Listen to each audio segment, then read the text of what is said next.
This happened to me last year in late September. I was shopping at my local TJ Maxx for new outfits for the fall. They were running a special that day and I had just gotten paid, which meant shopping spree. As I was browsing some cute tops in the women's section, I noticed a man nearby. He was also browsing clothes, but I kept noticing him looking over at me. When I would look back at him, he would dart his eyes away and act like he wasn't staring. He had to be in his 50s. He wore a fedora hat and had khaki pants on and big black boots. He looked very distinct. I tried to ignore the creepy vibes that it was giving me and continued on with my shopping. When I filled up my cart with clothes, I then headed over to the fitting rooms to try them on.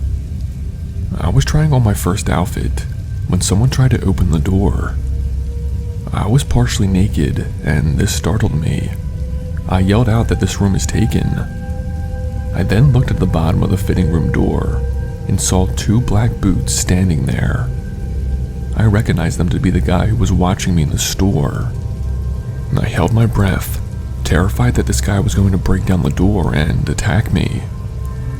After a few seconds went by, I saw the boots from under the door walk away. I'll be honest, I was so shaken up that I couldn't continue trying on any more clothes. I unlocked the door and went to one of the employees who was stationed at the fitting rooms.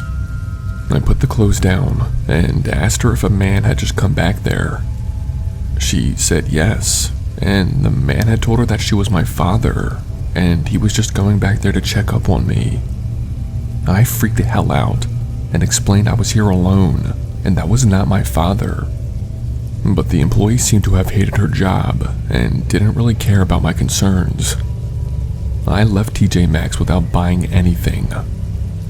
I was walking back to my car when I noticed that man again. He was standing a few spots away from me. I told him to get the hell away from me before I called the cops. He just smiled, tipped his fedora at me, and then got into this big black truck. Now, this could just be me being paranoid, but days after that happened, I could have sworn I've seen that truck at places that I was going to. I could be wrong, but I have a strong feeling it was him. I now shop at the other TJ Maxx that is an extra half an hour away, but I feel safer. Since that incident, I haven't seen him or his truck.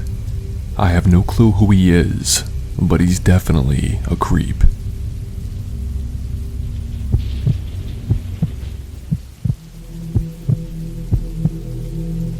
People are just downright scary.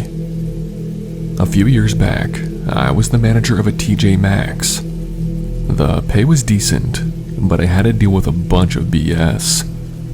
It was close to Halloween, and if you've ever been to a TJ Maxx during that time, our whole store is pretty much fully decorated for that holiday. Well, while I was there, I would always notice this one customer who would come in. I guess I shouldn't call him a customer because he would never actually buy anything, but he would sure take his good old time and just walk around the store. He was older, I'm talking at least in his 60s. He didn't seem to care about the little hair that he had left because it always looked like he had just gotten out of bed. I was working the register one evening when I got a radio call from one of my employees. They said, "Can you come to home decor? A customer is requesting me." I made my way back to home decor. I saw my employee and she was standing next to that man who always comes in. My employee said he has some questions about something that he wants to buy. The product he was inquiring was this skull decor that we had. It had red eyes and was pretty lifelike. He asked me if we had any real skulls in stock, as that would be much better for his house. He laughed at this, trying to be funny, but I was dealing with so much stress at work that I didn't laugh and just told him flat out no. He said that's fine and would like to buy the skull still. I took him to the front and began ringing him out. As he was putting his credit card into the card reader, he asked me what my plans for the weekend were. I was getting really creepy vibes from him and just said I was busy. He laughed again and said he would love to take me out for a steak dinner. I told him I'm in a happy relationship with my boyfriend, so that won't be happening.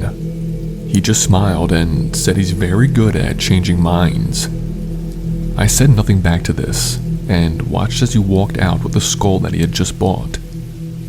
I didn't get off work until 10 that night, and I was exhausted. I drove home, got into comfy clothes, and poured myself some red wine. I was enjoying the peace and quiet when there was a knock at my door. At this point, it was closer to 11 at night, and I rarely ever got visitors, even during the day. I got up and looked out my peephole. No one was there.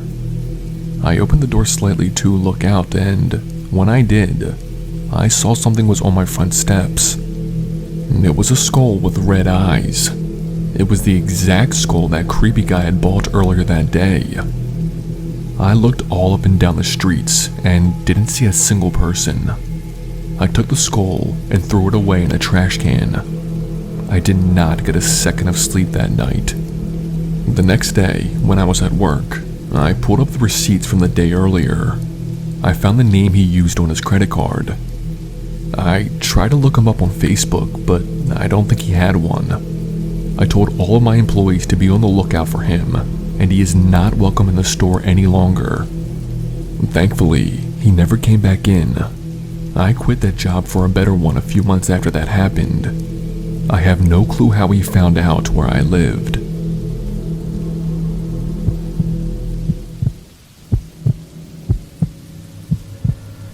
A few years ago, I was working part-time at TJ Maxx.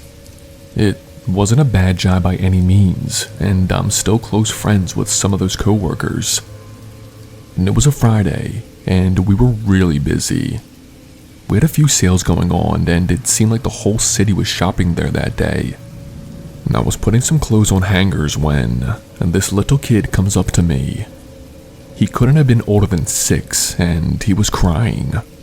He said he lost his mom and doesn't know what to do.